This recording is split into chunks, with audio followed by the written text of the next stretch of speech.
নমস্কার বন্ধুরা, অর্পিতাস গার্ডেনে তোমাদের সবাইকে স্বাগত। আজ নতুন আরও একটা ইনফরমেটিভ ভিডিও নিয়ে তোমাদের সাথে কথা বলবো।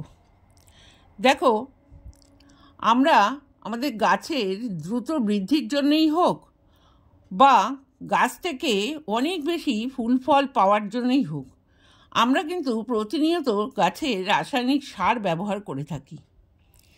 এই রাসায়নিক সার ব্যবহারের ফলে কিন্তু গাছের ক্ষতি হয়, এর সাথে সাথে মাটির উর্বরতাও নষ্ট হয়। এর প্রভাব কিন্তু আমাদের পরিবেশেও পড়ে।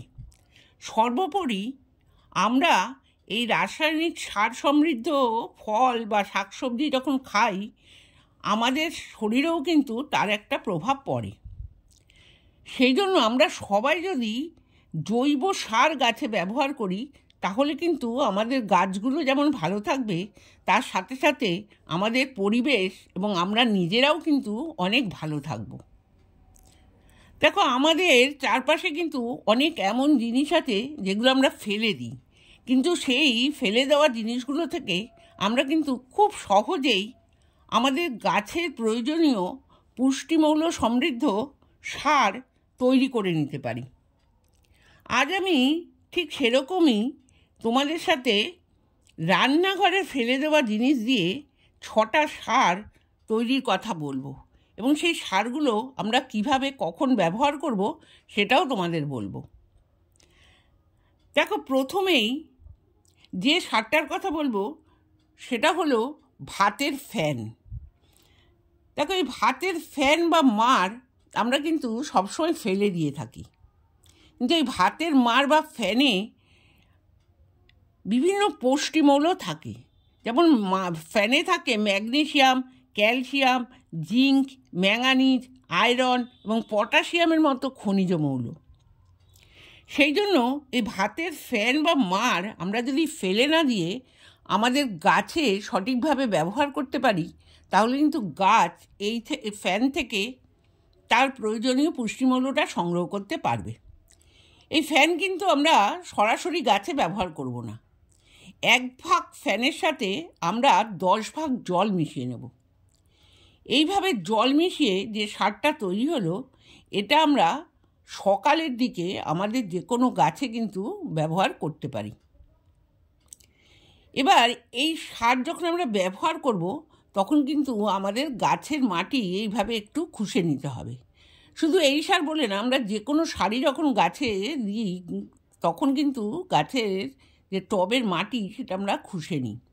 এইভাবে খুশে নিয়ে আমরা এই সারটা গাছে ব্যবহার করব। আমরা যদি 15 দিনে একবার এই সার ব্যবহার করতে পারি, বা তোমরা যদি ব্যবহার করো, তাহলেই বুঝতে পারবে যে গাছের সুন্দর বৃদ্ধি হচ্ছে, গাছ কিন্তু সবুজ এবং সতেজ হয়ে উঠবে। 2 নম্বর, চাল ধোয়া জল।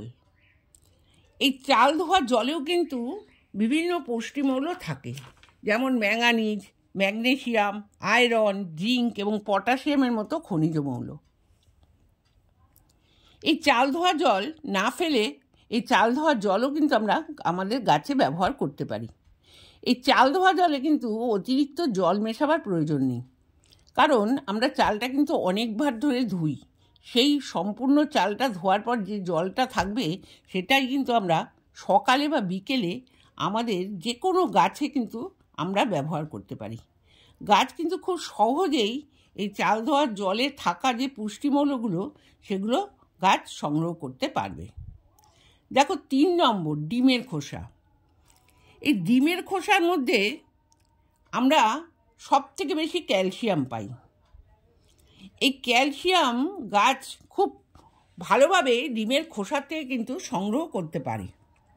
এই ডিমের খোসাগুলো আমরা কিন্তু ভালো করে ধুয়ে নিয়ে শুকিয়ে নেব। আমাদের কিন্তু সেদ্ধ ডিমের খোসা হলে হবে না। আমরা সেদ্ধ ডিম বাদ দিয়ে আমরা যে ডিমগুলো আমরা ব্যবহার করি, সেই ডিমের খোসা আমরা খুব ভালো করে ধুয়ে শুকিয়ে নেব। শুকিয়ে নেওয়ার পর এই ডিমের খোসা আমরা 3 ভাবে ব্যবহার করতে পারি।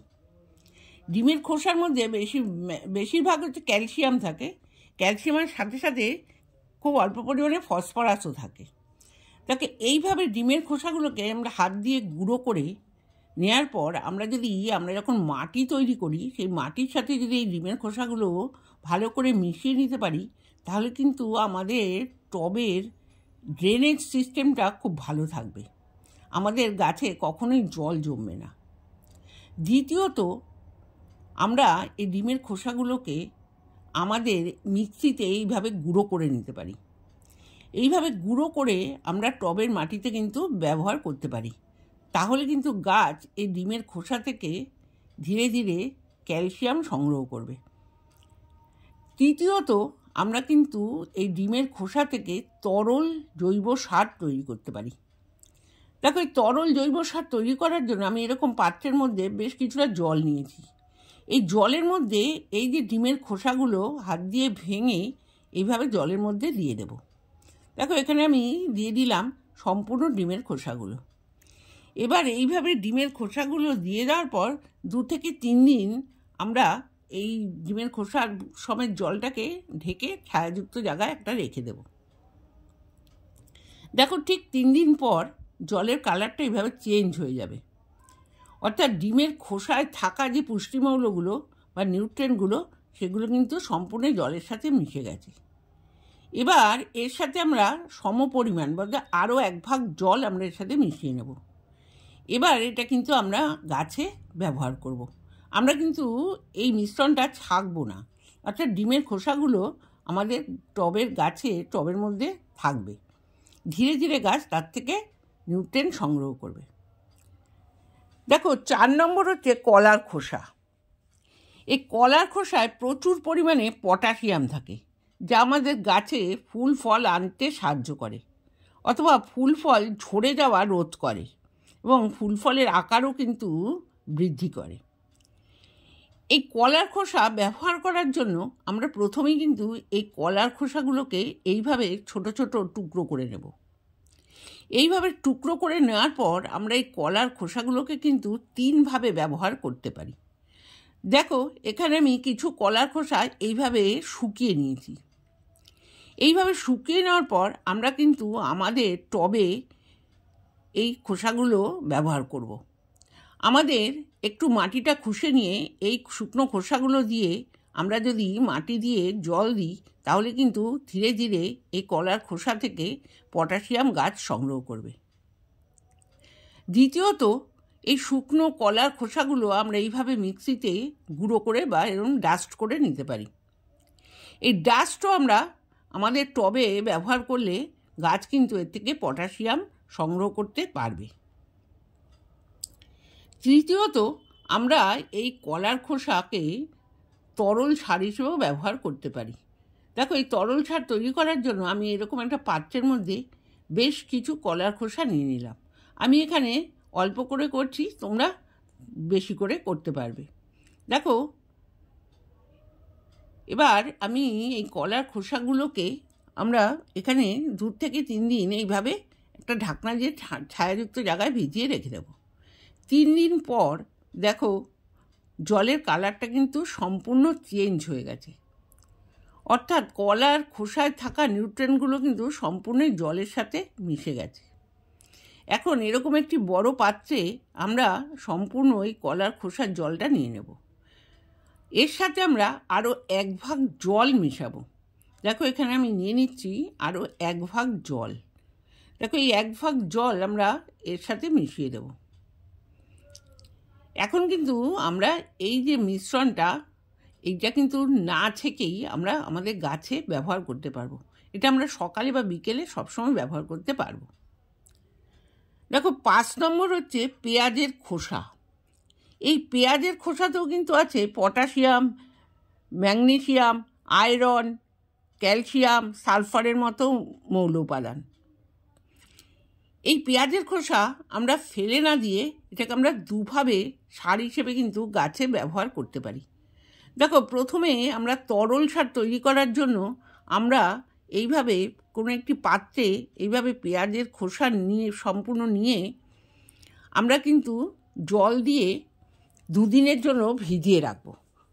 দেখো, আমি এখানে জল দিয়ে 2 দিনের জন্য পেঁয়াজের খোসাগুলোকে এইভাবে ভিজিয়ে রাখলাম।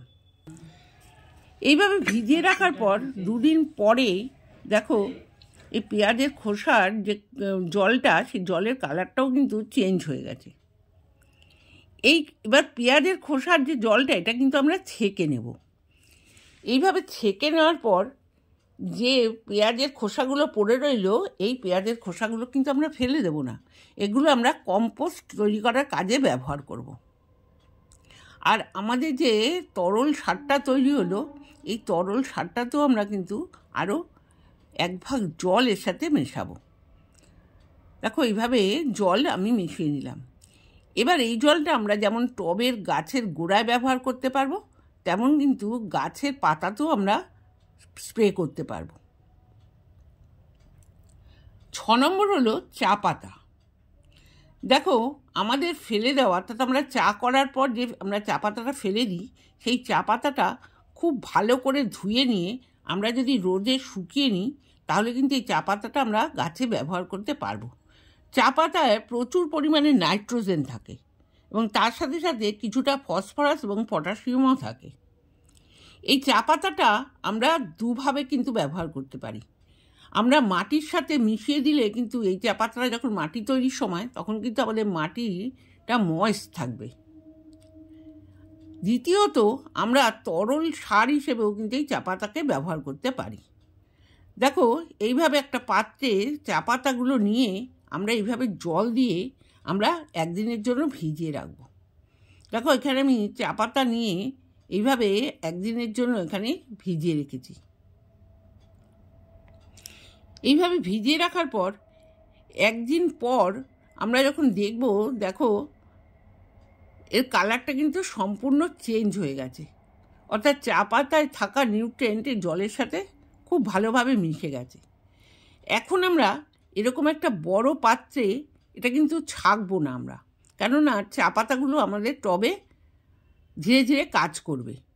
দেখো, এইভাবে আমরা নিয়ে নেওয়ার পর এর সঙ্গে আরও 1 ভাগ জল আমরা মেশাবো। দেখো, এখানে আমি 1 ভাগ জল মেশাচ্ছি। এইভাবে 1 ভাগ জল মেশানোর পর যে মিশ্রণটা তৈরি হলো, এটা কিন্তু আমরা সকালে বা বিকেলে আমাদের যে কোনো গাছে, বিশেষ করে গোলাপ গাছে কিন্তু আমরা এই চা পাতার সারটা ব্যবহার করতে পারি।